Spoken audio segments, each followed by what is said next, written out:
Hello friends, welcome to my channel Devji के tricks. Friends, आज की इस वीडियो में इतिहास का जो कि बहुत ही बेस्ट आपका टॉपिक है और ये टॉपिक में हम लोग पढ़ेंगे मैसूर अर्थात मैसूर साम्राज्य के अंतर्गत टीपू सुल्तान और टीपू सुल्तान के साथ साथ उनके जो पिता थे आपके हैदर अली। ये दो टॉपिक को आपको कंप्लीट करना है जो कि आपके बहुत ही अच्छे आपके क्वेश्चन हैं। लेकिन टेस्ट पेपर को सॉल्व करने से पहले हम लोग थ्योरी को जानेंगे। जैसे कि आपसे क्वेश्चन पूछ सकता है आधुनिक मैसूर के पिता कौन है, तो आपके विश्वेश्वरैया हैं। तो विश्वेश्वरैया से क्वेश्चन आपके पूछा जाता है जो कि आपके प्रथम इंजीनियरिंग इंस्टीट्यूट के आपके जन्मदाता हैं भारत में, और इनको कई अवार्ड से सम्मानित भी किया गया है। साथ में जो मैसूर आपके युद्ध हुए हैं, चारों मैसूर युद्ध, इनसे क्वेश्चन आपको 100% मिलता है। आप पीसीएस पेपर दीजिए या आप आईएएस का पेपर दीजिए, आपको यहाँ से क्वेश्चन आपको देखने को जरूर मिलता है। तो हम लोग इसको पहले बेस समझ लेते हैं। बेस समझने के बाद इसका टेस्ट पेपर अगर लगाएंगे तो 100% मानिए कि आपको आज के बाद टीपू सुल्तान और यह कह सकते हैं मैसूर से किसी प्रकार की समस्या नहीं होगी। तो फ्रेंड्स, अगर आप नए हैं तो हमारे चैनल से जुड़ सकते हैं और बेहतरीन तैयारी कर सकते हैं, और टेलीग्राम से हमारे इस PDF को डाउनलोड भी कर सकते हैं। तो चलते हैं यहाँ पर देखते हैं आपका मैसूर। तो देखिए, मैसूर में 1565 ईस्वी में तालीकोटा के युद्ध के बाद वेंकट द्वितीय के समय में 1612 ईस्वी में मैसूर के एक वाडियार वंश की स्थापना हुई। ठीक है, 1612 ईस्वी में मैसूर में वाडियार वंश की स्थापना हुई और यह विजयनगर साम्राज्य का ही एक भाग था। 1704 ईस्वी में मैसूर के राजा चिक्का देवराज ने औरंगजेब की अधीनता स्वीकार कर लिया और 1719 ईस्वी में मैसूर के चौथे वसूल अर्थात जो मैसूर से चौथ कर वसूल करने का अधिकार भी मराठों को प्राप्त हो गया। 18वीं शताब्दी के मध्य में मैसूर का राजा जो था आपका चिक्का कृष्णराज था, परंतु वास्तविक शक्ति दो मंत्रियों में थे। ये मंत्री कौन थे आपके? नंजराज व देवराज के हाथों में नहीं थी। बाद में नंजराज ही मैसूर राज्य का सर्वा आपका हो गया। इसी समय हैदर अली नामक एक योग्य व्यक्ति नंजराज की सेना में भर्ती हुआ, जो अपनी योग्यता के बल पर मैसूर राज्य का स्वामी बन गया। हैदर अली के नेतृत्व में मैसूर एक ताकतवर राज्य के रूप में उभरा। कब ये उभरा था? तो 1761 ईस्वी में। हैदर अली ने अपनी सेना को पश्चिमी सैन्य, देखिए जो आपका हैदर अली था, इसने अपनी सेना को पश्चिमी सैन्य शक्तियों से प्रशिक्षण दिया और अंग्रेजों को प्रथम आंग्ल मैसूर युद्ध में पराजित भी किया। याद रखना, अंग्रेजों को प्रथम मैसूर युद्ध में इसने पराजित भी कर दिया था। कितनी अच्छी बात है कि हैदर अली भारत का प्रथम ऐसा शासक था दक्षिण भारत का जिसने अंग्रेजों को पराजित किया। ठीक है, और ये कभी अंग्रेजों से पराजित नहीं हुआ था। ठीक है ना, और इसने अंग्रेजों को पराजित कर दिया। दक्षिण भारत का प्रथम शासक था। और दूसरा आपका जो हुआ यहाँ पर द्वितीय आंग्ल मैसूर युद्ध, जो कि आपका 1782 ईस्वी में हुआ। हैदर अली की लड़ते लड़ते आपकी मृत्यु हो गई और उसके बाद उसके बेटे टीपू सुल्तान ने उसका स्थान ले लिया। इसके बाद बात क्या होता है आपका कि टीपू ने फ्रांसीसी पद्धति, कौन सी पद्धति थे? तो आपका फ्रांसीसी पद्धति अपनाते हुए एक मजबूत सेना बनाई और प्रशासन में भी कुशल फेरबदल किए। ठीक है, ये पॉइंट आपको याद रखना है कि टीपू ने फ्रांसीसी पद्धति से अपनाते हुए एक मजबूत सेना बनाई थी। अगला पॉइंट पढ़ना है कि टीपू एक पढ़ा लिखा योग्य शासक था। उसे अरबी, फारसी, उर्दू, कन्नड़ भाषाओं का ज्ञान था। उसने नई मुद्रा जो कि नई माप तौल की भी इकाई की नई कह सकते हैं संवत प्रचलन किया। एक पॉइंट याद रखना कि टीपू ने श्रृंगेरी के जगत गुरु शंकराचार्य के सम्मान में मंदिरों का पुनर्निर्माण कराया और इसने श्रृंगेरी मंदिर में जो कि देवी शारदा की मूर्ति का निर्माण भी किया। ठीक है, और निर्माण के लिए धन भी दिया था। एक पॉइंट याद रखना है, ये बहुत ही महत्वपूर्ण आपका क्वेश्चन है। और फ्रेंड्स, अगर आपको टेस्ट पेपर लगाना है तो टेस्ट पेपर आप आधी वीडियो को क्लिक करिए, आधी वीडियो में पहुंच जाइए, आपको टेस्ट पेपर ही लगाने को मिलेगा। अगर आप चाहते हैं कि हम इसका 5 मिनट में थ्योरी पढ़ लें, इसके बाद टेस्ट पेपर लगाएं, तो आप पहले थ्योरी पढ़ लीजिए, फिर टेस्ट पेपर लगाइए, आपको अच्छा लगेगा। यहाँ पर कह रहा है टीपू ने फ्रांसीसी क्रांति से प्रभावित होकर श्रीरंगपट्टनम में जैकोबियन क्लब की स्थापना किया था। ठीक है ना, तो जैकोबियन क्लब की स्थापना किया था। ये किससे प्रभावित होकर? तो फ्रांसीसी क्रांति से प्रभावित होकर। और कहाँ पर? आपके श्रीरंगपट्टनम में किया था। नेक्स्ट पॉइंट आपको पढ़ना है। और उसका सदस्य भी बना, स्वयं को नागरिक टीपू कहने लगा। एक पॉइंट आपको याद रखना है जो हमेशा पूछा जाता है कि टीपू ने अपनी राजधानी श्रीरंगपट्टनम में फ्रांस और मैसूर की मैत्री का प्रतीक जो था आपका स्वतंत्रता का वृक्ष। क्वेश्चन आपसे पूछेगा कि स्वतंत्रता का वृक्ष किसने लगाया था, तो टीपू सुल्तान ने लगाया था और इसने अपनी राजधानी श्रीरंगपट्टनम में आपकी स्थानांतरित किया था। नेक्स्ट पॉइंट आपको देखिए कि 1796 ईस्वी में उसने नौसेना खड़ी की और तथा नौघाट बनवाया था। तो नौसेना खड़ी किया था तथा नौघाट भी बनवाए थे। ये भी पॉइंट आपको याद रखना है कि उसने अरब, अफगानिस्तान, फ्रांस, तुर्की, मॉरिशस आदि जगहों पर अपने दूत भेजे।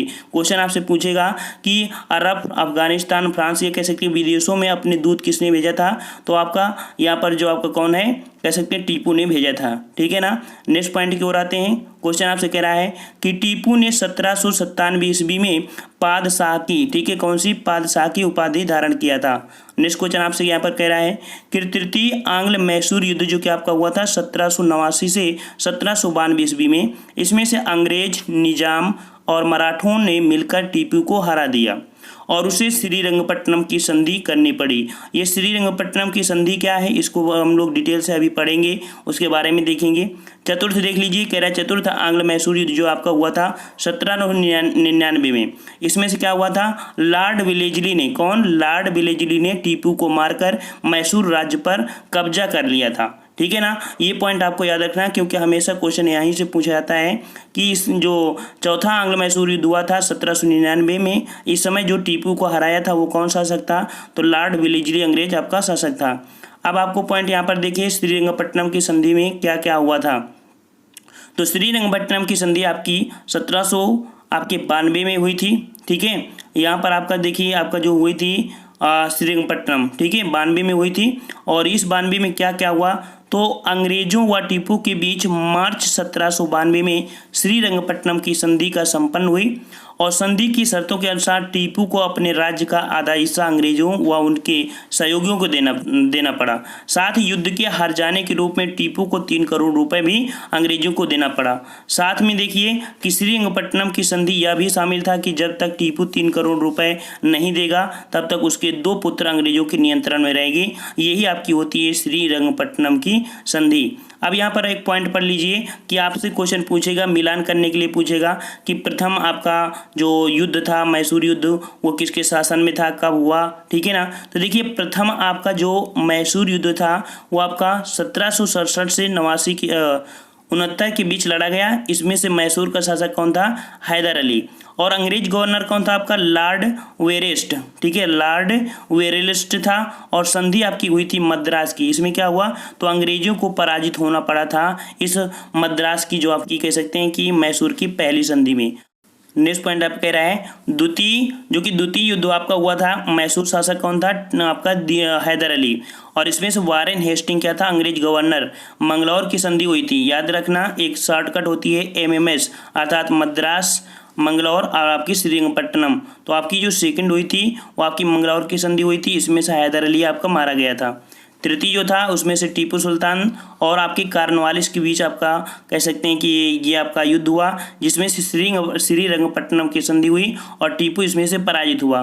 चौथा जो आपका होता है 1799 में टीपू क्या हुआ आपका, टीपू के बीच होता है और ये लॉर्ड विलेजली, इन दोनों के बीच में जिसमें से टीपू सुल्तान की मृत्यु हो जाती है। अब यहाँ पर देख लिए आधुनिक मैसूर के पिता। तो आधुनिक मैसूर के पिता आपके कौन है, तो इसको देखिए कि सर मोक्षगुंडम विश्वेश्वरैया का जन्म आपका 15 सितंबर 1860 को बेंगलुरु के निकट आपके मुदनाहल्ली गांव में हुआ था। आज़ादी के पहले और बाद में देश में इंजीनियरिंग के क्षेत्र में अपनी कर्मठ सेवा उन्होंने राष्ट्र निर्माण में महत्वपूर्ण भूमिका निभाई। साथ में कि वह हैदराबाद शहर के लिए बाढ़ सुरक्षा प्रणाली के मुख्य डिजाइनर थे। ये भी पॉइंट याद रखना कि जो आपका हैदराबाद है तो हैदराबाद शहर के लिए बाढ़ सुरक्षा प्रणाली का मुख्य डिजाइन किसने, तो आपके विश्वेश्वरैया ही ने किया था।